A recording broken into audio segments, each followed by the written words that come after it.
Hey guys, Julie Waters. Want to talk to you about blocks today. So some of you may be blocked from the block.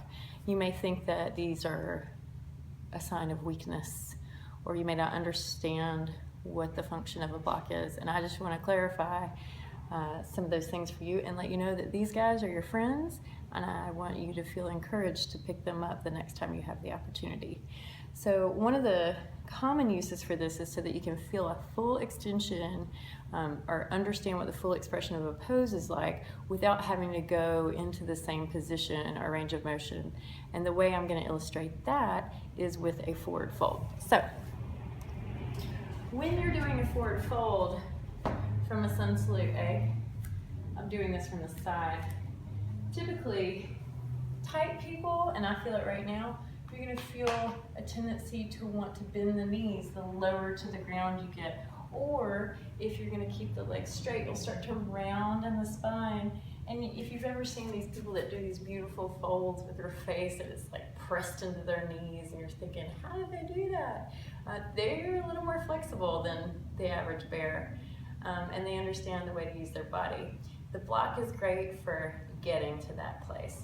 So whereas you may be here and not quite able to get a full extension through the spine or the legs, if you take the block and you put it here, it helps you straighten up the legs and then focus on the spine so that you can feel the relationship through the whole posterior chain of the body. And when your body gets that signal because you use the block, it will mean that you have a better chance of doing it without the block sooner. So the other one is another common thing that I'm seeing is when people are really uncomfortable. I do a lot of seated work on the floor, and people will be looking at me like, when are we going to stop? And their hip flexors, these inguinal folds, these little, I call them Barbie or G.I. Joe creases, are on fire. And a lot of that has to do with the position of the legs. So if you find that you're seated, you're getting uncomfortable really fast in your low back or your hips are firing up, or if your knees come up really high like this, what you want is the block to help you get into a better position so that you can focus on the actual work you're supposed to be doing in this pose. So the last thing I want is for you to be in a seated position and be distracted because you're so uncomfortable. This is going to remedy that situation, and then we can work on the other things that we're trying to do, like maybe a seated twist or arm work or breathing or relaxing. So it's as simple as this. You pick it up, you put those bony sits bones on it, so those are the things that get uncomfortable on the football stands when you're watching a game, and that's it. You let your knees fall down, you rise up, it feels super great.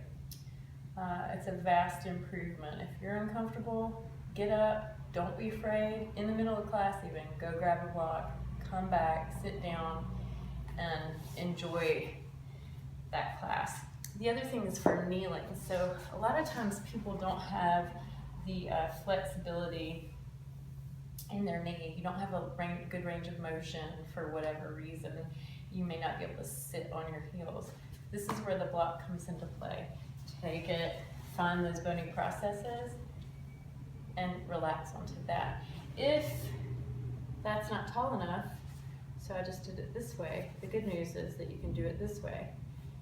Alright, so you can get as high as you need to, and that allows you to do things up here with a more open and relaxed kind of sense of ease rather than being really tense and distracted and limited. The other thing I want to say about this block is that if you have weak or wobbly knees, if you're my client and I've told you you have a lateral wag, that means that when you're squatting, your knee does this.